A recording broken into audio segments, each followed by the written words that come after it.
Hi, everyone. Welcome to a very special event hosted by Athletes for Hope in partnership with Maryland Public Television. My name is Jason Belinkie, and I'm the CEO of Athletes for Hope. As part of ongoing PBS community events related to Ken Burns' PBS documentary, Muhammad Ali, I'm honored to moderate a discussion exploring how Athletes for Hope and today's amazing athlete panelists are carrying forward Muhammad's legacy each and every day.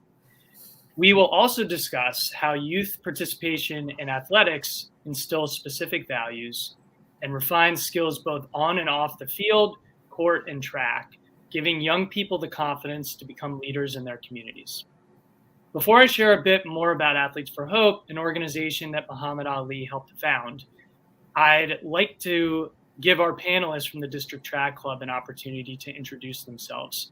So thank you for joining us, Jasmine, Eidos, and Alex. Jasmine, maybe you can get it kicked off.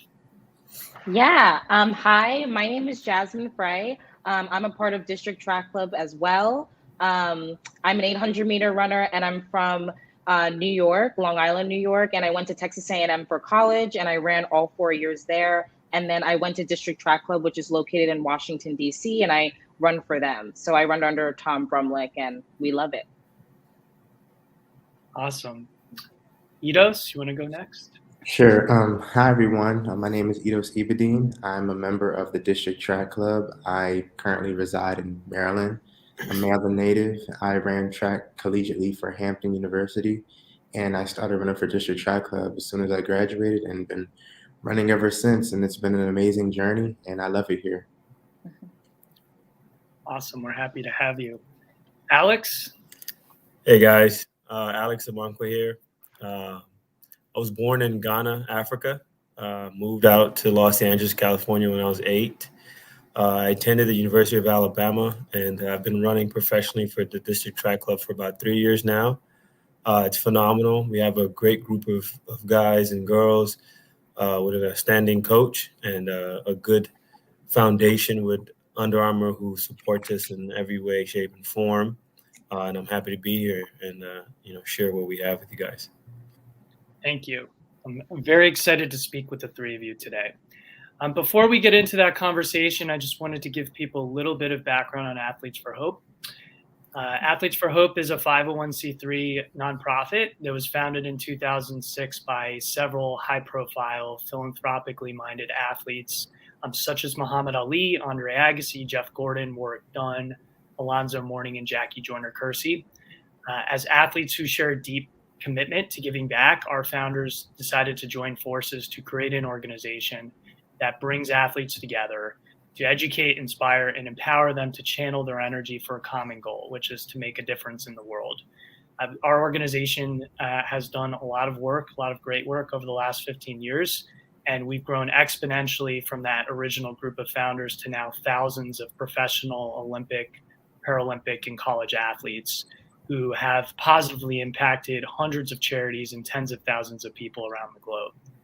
There's really no organization that's like AFH that guides athletes in how to most effectively give their time and utilize their platform to raise awareness for causes and organizations that they care about. So in that respect, we have been very lucky to work with the District Track Club and our three panelists. They have done a tremendous amount of work in the community. Just as a means of introduction, they're too modest to say it in their introduction, but they have worked on a variety of things with us, from regular visits with our AFH Fit program to fundraising for Feeding America Nutrition Month, to volunteering at food banks, participating in mental health panels, and even recording mindfulness videos for our Mental Health Awareness Month. So I'm very excited to speak with the three of you, and I think that's a perfect transition into that part of the conversation. So I would love to start with a question for Jasmine, and then we can go to the two of you after that. Just how you are helping to continue Muhammad Ali's legacy by giving back to your community, and why you think that's important. Yeah, so I would say the first thing is what you were talking about, Jason. We do a lot of things with Athletes for Hope, and probably the main thing that we do is Athletes for Hope Fit program, where we just teach athletes about fitness. We answer any questions that they have about track and field, And a lot of times for me personally, since I was born and raised in New York, I do a lot of my fit programs in the New York City area. So just teaching them about meditation, teaching them just different exercises, teaching them breathing exercises, squats, jumping jacks, just anything to kind of get them out of their seats and, kind of loosen up and just get in some exercise. And it really teaches them and gets them excited about sports. They're really interested to know what our life is like as a professional athlete, and it teaches them just goals and what they want throughout their sport, whether they play football, basketball, soccer, just teaching them that type of mindset of going for a sport or going for anything that you want to achieve. And we love the visits, and we can tell the kids really love them. So it's a really rewarding experience for both sides. Yeah, I imagine it's a very unique experience for the kids. That usually they're Yeah. thinking about pro athletes as being Yeah. in football and basketball and baseball, and to hear from somebody like yourself that comes from a sport that's different but still has accomplished so much. I'm sure it's a very different perspective that they haven't heard before. Yes, exactly. So they get super excited to talk to us, and it's fun to talk to them and kind of teach them some things about track and field. And yeah, it's a fun time. Outstanding. Well, Alex, how do you feel like you're helping continue Muhammad's legacy, and why do you think that's important? Well, I mean, I don't even know where to start. Well, the main thing is when I think of Muhammad Ali, I look outside of his athletic abilities. We always think of him as a boxer, but historically he's been known to fight injustices and racial inequalities, and that is what I really like to connect with a lot. And for me, it's educating myself. It's learning, how I can be a better impact on minorities and people of color and everything like that, while trying to draw everybody closer. Me and Jasmine both are coaches at a high school, and a lot of times we always try to uplift all kids, and these kids come from so many different backgrounds. So the main thing is just trying to uplift people, trying to bring people together, and not pay too much attention to why we're so different, but how we're similar and how we can be more together. And the reason why is that so important is there's definitely a rift in society right now of people just arguing and look at each other as different and things like that. But in reality, we have a lot more in common than we do different. And learning these things and adapting these things and being able to spread that through my friends, my family, the kids that I coach, my teammates, definitely makes a big impact in their life. And hopefully they can learn from that and spread it on through, learning and love in general, being able to spread that love for each other.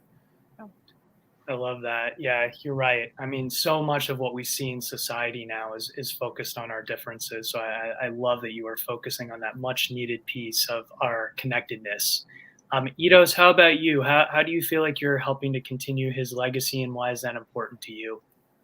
Yeah, similar to what Alex said, I think Muhammad Ali was not only a great boxer, but he was a great person. Granted, he didn't have like the best choice of words when he came to his confidence and arrogance, but I think those kind of characteristics definitely play a big role in a lot of athletes today. And it's important to give back, right? Because we all have a platform, whether we have 0 followers or 1 million followers on social media or any other kind of platforms. People will listen to what we have to say just because of our accomplishments alone.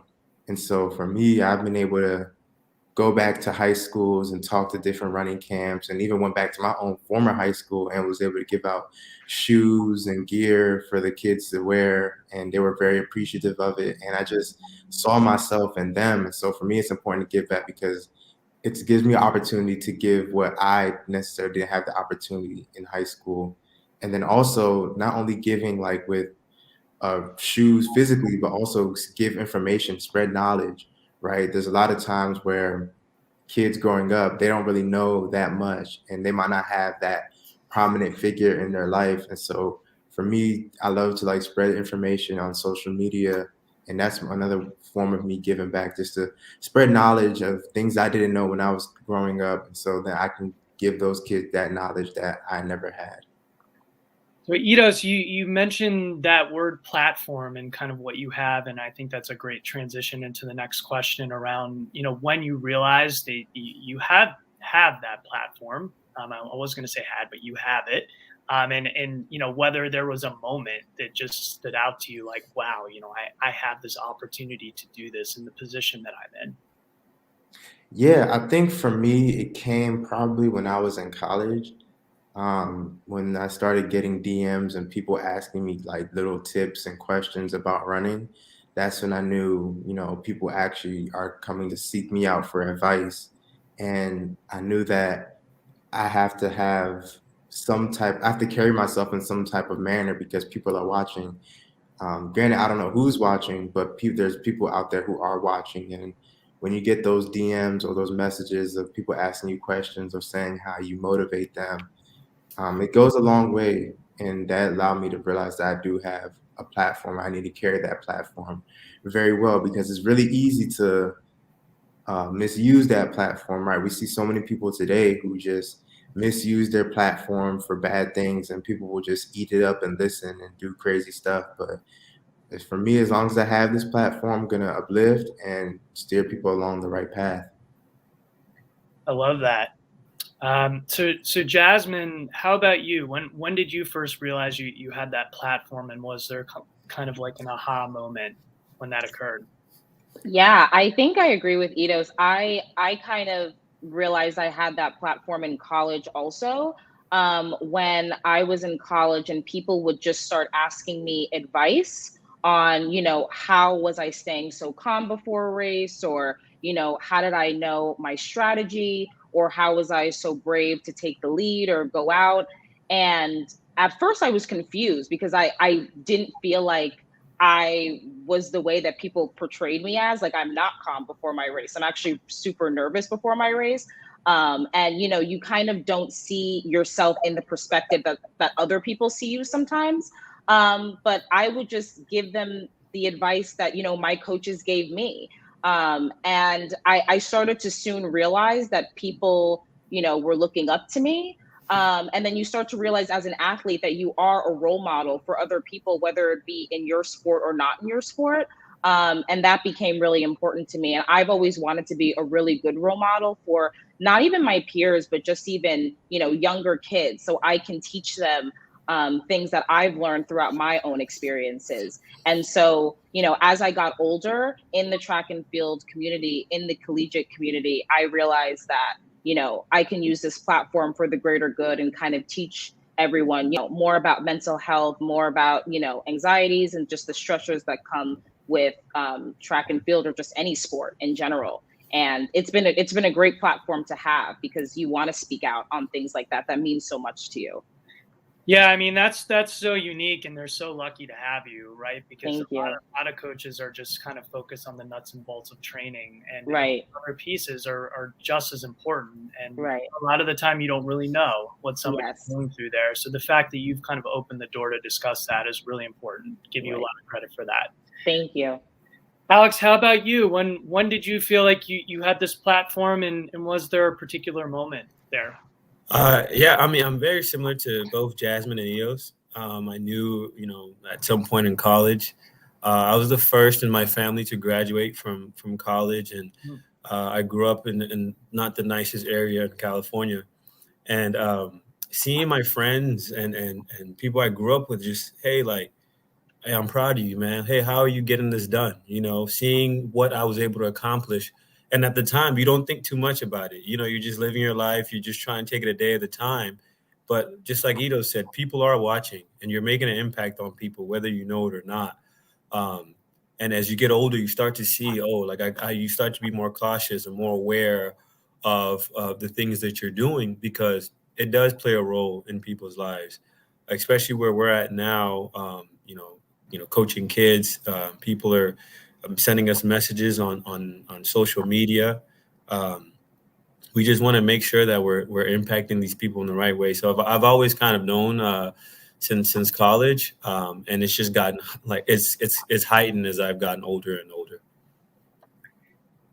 So would love to pivot now, and Alex, to start with you around Muhammad's legacy and his 6 core principles, which are confidence, conviction, dedication, respect, giving, and spirituality. And I'd love to hear from you, Alex, kind of if there's one or two there that really resonate with you, and how you've kind of integrated that into your approach in dealing with other people and giving back to the community. So there's 3 that kind of resonate with me the most. It's confidence, respect, and I'm having a brain. I'm having a brain freeze there. No problem. Yeah. So just to remind you, confidence, conviction, dedication, respect, giving, and spirituality. Yes. And dedication. Mm-hmm. Confidence, respect, and dedication really resonate with me, just because I think those 3 words are the pillar of who I am as an individual. I love respecting people for who they are. I think a huge part of why all of us have gotten to this point of our lives is because we do have confidence, and we are dedicated to the sport, and it just goes so far when you have those type of qualities, and it rubs off on people. And I think my teammates can attest to this, is when we all get together, all those qualities heighten. We show more respect to each other. We are more dedicated to each other. So those are just beautiful qualities that we all show towards each other. How about you, Ed? Just as a reminder, confidence, conviction, dedication, respect, giving, and spirituality are Muhammad's 6 core principles. Are there any that resonate with you, and how do you try to live those? It's funny because I feel like they all kind of resonate with me, but ones that really stood out is definitely confidence and spirituality. I say confidence because confidence is something that you really need in order to navigate not just life as an athlete, but life as a person in general. Confidence can open so many doors for you that you might not even feel qualified for, but because you have the confidence and you believe you can, you're already halfway there. So definitely confidence plays a big role. And then spirituality, I believe in God, I believe in a higher power, and I believe in something bigger than myself. And I believe that we've been all put on this earth for a divine purpose. And once we're able to figure that purpose out, we're then able to withstand certain things, right? During life as an athlete, you're going to go through so many hardships and challenges, but when you have that deeper purpose and that deeper fulfillment, yearning for your life, allows you to just endure that much more. I'm sure that's come in very handy over the last 2 years as we've been dealing with what we've been dealing with, right, as a society. Yeah. Jasmine, how about you? Are there, any of the confidence, conviction, dedication, respect, giving, and spirituality, any in particular that resonate most with you? Yeah, I would say giving and conviction probably resonate most with me. First, giving is probably the number one that resonates with me, just because I enjoy giving to other people. I just enjoy doing things for other people, helping anyone, caring for anyone, especially the people that I know, love, and care about so much. I'm probably willing to do anything for them. And then conviction also, just because I have a lot of beliefs, especially just in mental health around being an athlete. And I just stand by those beliefs, and I want to share them with everyone. And I want them to understand and just know my beliefs, and, talk about mental health and kind of open up that door. So yeah, those are the 2 that mainly stick out to me. Well, I'd love to get a little bit more on that in terms of, how being an athlete that you just referenced has really helped to mold you into a leader, not just within track, but in the community as well. Jasmine, can you give a little more on that?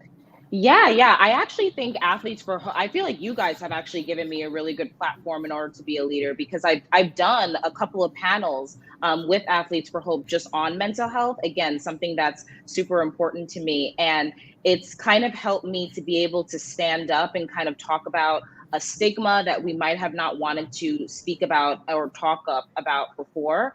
And you guys have kind of helped given me the voice and given me the platform to talk to kids and talk to, parents that are listening in on these panels and just speak to them about what it means to have mental health issues, the signs, what parents should do about it, how you should talk, how you should communicate. And that's been really important to me. And I think that's helped me, be an athlete and move from an athlete to becoming a leader, to speaking out and showing people, this is important. We need to talk about this. We need to open the door up to speaking more about this. I'm sure parents are just so appreciative. I mean, even if they haven't told you that, I know as being a track coach myself, and the little work that we do in the mindfulness and mental health space, the amount that we hear and what the students are dealing with, it's really important. So. Right, especially in this time frame during COVID, it's really important. Yes. Alex, how about you? How do you feel like being an athlete has helped mold you into a leader, not just within track, but in the community as well? It's definitely molded me enormously. There's a lot of qualities that sports bring us as we do it. It helps us with confidence. It helps us making decisions. It helps us being better with teamwork, building self-esteem, how to handle failure, and knowing when to. Just admit when you're wrong, when to back up. All those things have helped me become a better individual. And I'm able to spread that through, connections with people.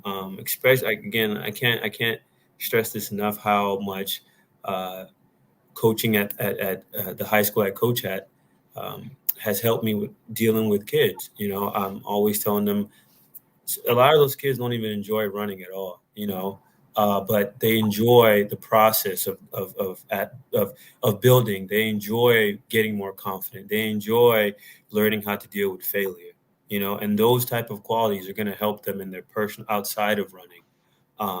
So in that aspect, being a leader, learning these qualities and being able to push that onto different people is I would say is the biggest takeaway I've gotten from being a leader. But yeah, that's the main one right there. Yeah, I mean, I'm sure the impact you're having on them is going to last many, many years. I mean, to get that, I think back on my own coaching experiences from high school coaches, and I still remember those little things where they took me aside and kind of said, your hard work here is going to permeate everything else, and it does. It really does. So thank you for all that. Idos, how about you? How do you feel like being an athlete has helped mold you into being a leader within track and in the community? Yeah, similar to what Alex said, I think being an athlete for me personally has given me a lot of skills that are transferable to other areas. And I think, like, for example, like just being an athlete has allowed me to be super consistent in the daily things. And I've seen that trickle down into other areas of my life. And I think that helps in leadership because not only are leaders, very consistent, but they're hardworking, they're team oriented, they know how to handle pressure situations, all things that athletes go through on a regular basis. And I think that just being an athlete just gives me an edge. Like I remember there was a time in graduate school where we had a group project, right? And it was like 3 of us and the other people were so nervous about the project. And I was just like, I'm not on the starting line. Like this is nothing. So just little things like that has allowed me to be a phenomenal leader and just a great person in my community. I gotta admit, there's nothing more stressful than stepping up to that starting line. I agree with you. It dumbs down the stress on everything else. So Idos, I think in that respect, would love to transition to kind of just the advice that you would have for young athletes and people in particular, younger people that are trying to make a positive impact on their community. Just anything you would have to share with them on that. Yeah, for sure. Some advice I would give is number 1, really chase habits and not results. A lot of times kids will have these big granular goals of wanting to achieve this and achieve that. And then when you're not seeing those results immediately, it's easy to get discouraged. But if they're able to chase more so habits like getting 8 hours of sleep every night, eating healthy foods, those little habits that they can do can definitely allow them to reach their goals indirectly. And then two, stay focused, right? It's easy to be distracted in a world like this in today's social climate. Stay focused and really focus on what's in front of you. Be where your feet are. When you're in the classroom, focus on school. When you're on the track or the field or the court, focus on that area. So really stay focused. And then third and lastly, um, respect others and respect yourself, right? Have that confidence in you. Believe in yourself, because if you believe you can or you believe you can't, you're probably right. So really take that time to really believe in yourself and just know that there's nothing that you can't bounce back from, and everything is going to work itself out at the end of the day. Nice. I feel like I need to have a pep talk with you. Up here. Jasmine, how about you? What advice do you think you'd have for young athletes and youth in particular trying to make a positive impact in the community?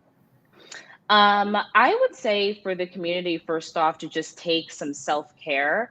I feel like I've learned from my own experience that sometimes I just get so caught up in like my goals and just everything that I want to do and just life and, speaking to family, socialization, to work, to track, to just giving back to the community, that sometimes you can't even do those things to your fullest potential because you're so tired yourself. So, just always try to make sure to take time for yourself and kind of care for yourself, whether it be to journal, whether that be to read, whether that be even just to take a nap, just like a couple moments of silence, pray, whatever it is, just to try to take that self-care for yourself. And then the next part would be probably communication. I feel like that's something that I've struggled with the most throughout growing up, is just communicating like how I feel, and communicating any struggles that I might be having. So just communicate any problems that you might be having with a parent or a friend or anyone else.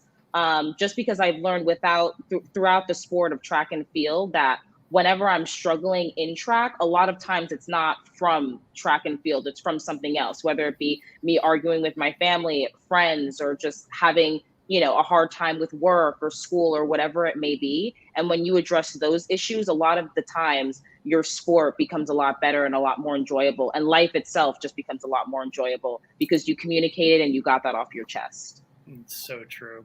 Yeah. I can tell you from the last almost 2 years being home all the time with two kids, self-care is definitely at the top of my list. So I haven't gotten there, but hopefully we'll soon.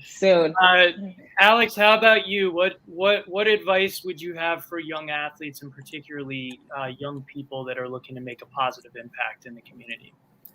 Yeah, very similar to both Idos and Jasmine. The first thing is just making sure you believe in yourself. When you have a good mindset, it's again very easy to spread that, and we know it's difficult to have confidence and to believe in yourself. So that looks, you can work on that, with mindfulness, self-talk, journaling, anything you can do to try to make sure that you're building that confidence, because you're capable. Anybody in this world is capable of doing anything they want to do if they put the right, parts in play. The second thing is just don't be afraid to fail. Some of the greatest people in this world have failed constantly, but it's not about failing. Or how many times you fail. It's about getting up and going after it again. And so just keeping that in the back of your mind. I know it's going to be difficult to just be discouraged, but just make sure you're still going after it. And the last thing, which kind of ties into failing, is just making sure you're dedicated to what you want to do. So, if your goal is to give back to the community and tackle homelessness or tackle mentorship, whatever the case may be, dedicate yourself to it. And I think with those three things, you can see a very big impact on leadership. But that would be my advice. So wonderful advice, and kind of riffing off that dedication that you mentioned. All three of you have been very dedicated to different causes. And I'd like to wrap up the panel just by asking each of you to share a little bit more about the causes you care about and why. So Alex, would you mind starting and telling us a little more? Yeah. So there's a lot of causes that I really enjoy. I think the one that I'm most involved with is either giving back to poor communities. I do a lot of work with Martha's Table. So I love what they do and making sure that these kids and families get the right food that they need. Mentorship is another thing that is a big cause for me. Sometimes you don't realize how important having a mentor is, and how very few people have those type of good mentors. People are looking at social media for guidance, which sometimes can be a good thing, but it's also very difficult to get that one-on-one touch from an individual versus social media. So those are my main two ones: is Martha's Table, making sure we give back to poor communities, and building mentorship, whether that's like a big brother type of deal or things in that realm right there. Awesome. Idos, how about you? What causes or cause do you care about, and why has that been one that you've committed to? Yes, similar to Alex, I love feeding the homeless and giving back to the poor any way I possibly can. Just being able to give to them puts this joy in my heart. And then also, kind of similar to mentorship, but just really speaking positivity and life into people younger and older than me. A lot of people deal with so many mental health issues. So many people have low self-esteem, and I know how it feels for me to feel good. And if I can spread that joy, make other people feel good and empowered and confident, I love that even more. I love just encouraging people and inspiring people and pepping people up and just building them up, because when other people are built up, they're able to build up others as well. And just when you build, you just show up to the room different, and you really are able to be the best version of yourself. And I truly believe that when everyone is in a good place mentally, the world will be a much better place as well. 100%. And I think panels like this and hearing things like that from you, I think is super helpful. I think people really appreciate hearing that. Jasmine, how about you? What do you feel like particular causes or a cause that you care about, and why is that really meaningful to you? I would say the first cause is actually a cause that I just found that's in DC. It's called the Way Home campaign in DC, and it just helps with a lot of homelessness that's in DC. They just lifted encampments. So a lot of people in DC have tents around DC, and that's where they live. And basically, the mayor told them that they had to get rid of that. And so they're trying to find a lot of housing for a lot of people who are homeless and were in encampments to be able to stay. It's really cold in DC right now. It's snowing. And so that's a big cause that I'm looking forward to getting more into. And then next would be public health. I want to go back to school for public health, actually, just for sanitation and hygiene and, women's rights. I don't think a lot of people realize how lucky we are to live in the United States and have the vaccines that we have. And there's a lot of countries that have a lot of period poverty, and, they can't just get, anything that they want from the grocery store. They might not have the money, or they don't have the money to buy foods or contraceptives. And, it's really important that we acknowledge that. And there's different places, even in Africa, that polio just got eradicated 2 years ago. And we've been eradicated in the United States for a long time. So a lot of people don't know that. And so I kind of want to bring awareness to that and, more light to that. And so those are two really important causes to me. Awesome. Well, you already have, by means of this conversation, and hopefully we will continue to be able to do that work together at Athletes for Hope. I am just so appreciative to have had this conversation with the three of you. Your passion, your dedication is just so inspiring.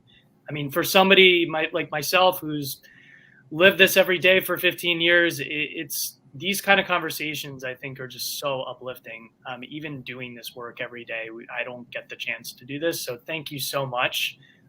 Really appreciative for your participation tonight. To learn more about the District Track Club, you can visit districttrackclub.com. And to learn more about Athletes for Hope, please visit athletesforhope.org. Thank you very much to Maryland Public Television for making tonight's conversation possible. And you can watch the PBS documentary about Muhammad Ali by visiting mpt.org/info/Muhammad Ali. Thank you very much for tuning in.